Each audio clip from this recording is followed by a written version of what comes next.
আসসালামু আলাইকুম। প্রশ্নমালা 10-এর গত ক্লাসে করেছিলাম 5-6।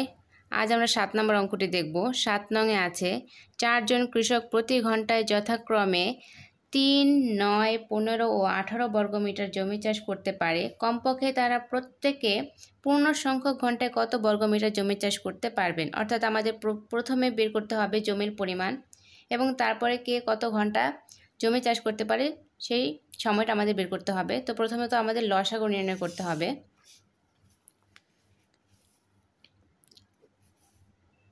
3, 9, 15, 18।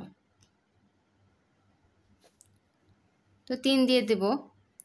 3 দিয়ে দিলে 3 একে 3, 3 3 9, 3 5 15, 3 6 18। আবার 3 দিয়ে দিব। 1, 3 একে 3, 5, 3 দুগুণে 6। সুতরাং নির্ণয় লসাগু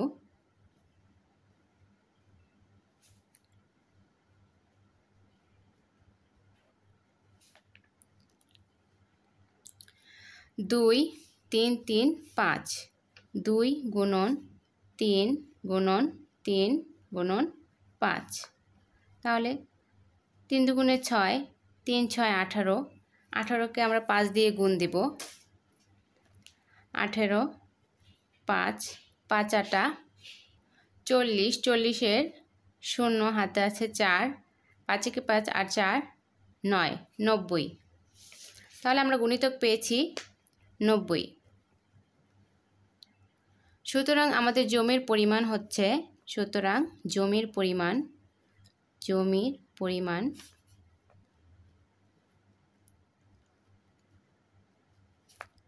90 বর্গ মিটার।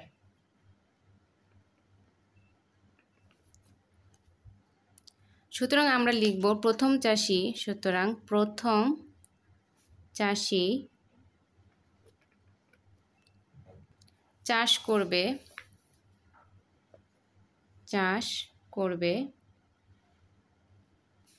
90/3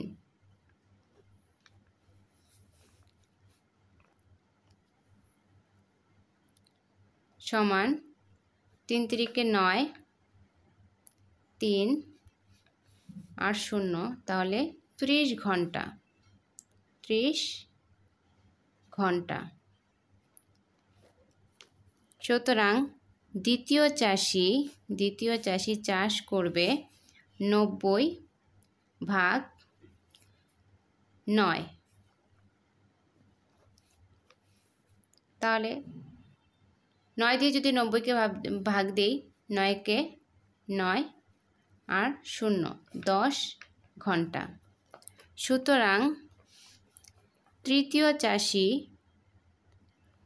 তৃতীয় চাষি চাষ করবে 90/15।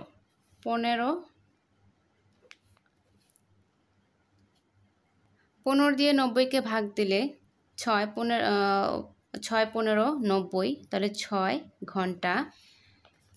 এবং চতুর্থ চাষি চাষ করবে 90/18। তাহলে 18 দিয়ে যদি ভাগ দেই তাহলে 5 18 90 হয়। 5 18 90। তাহলে প্রথম চাষি 30 ঘন্টা, দ্বিতীয় চাষি 10 ঘন্টা, তৃতীয় চাষি 6 ঘন্টা এবং চতুর্থ চাষি 5 ঘন্টা জমি চাষ করতে পারবে। উত্তরটা হবে জমির পরিমাণ 90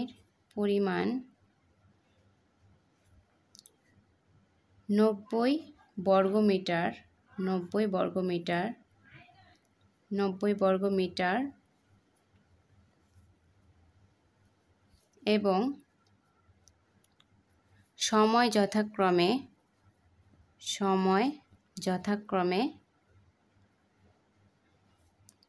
10 যথাক্রমে 30 ঘন্টা, 10 ঘন্টা, 6 ঘন্টা এবং 5 ঘন্টা।